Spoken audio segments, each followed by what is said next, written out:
Ako si Red, OFW dito sa Dubai. Nakatanggap tayo ng sustento na galing sa ating sugar mommy. Charot! Kaya, dali-dali tayo nag-book ng hotel at sinama ko na rin ang aking mga friends.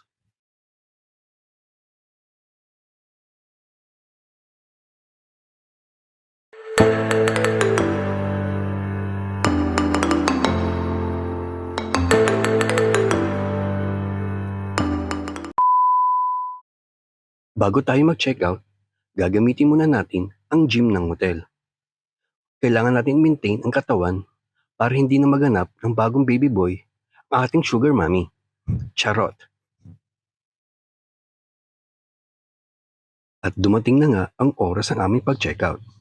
Hanggang dito lang, maraming salamat. Bye-bye! Muli, maraming salamat sa aking sugar mommy sa pag-sponsor ng aming muling kasiyahan. Eme, sa uulitin!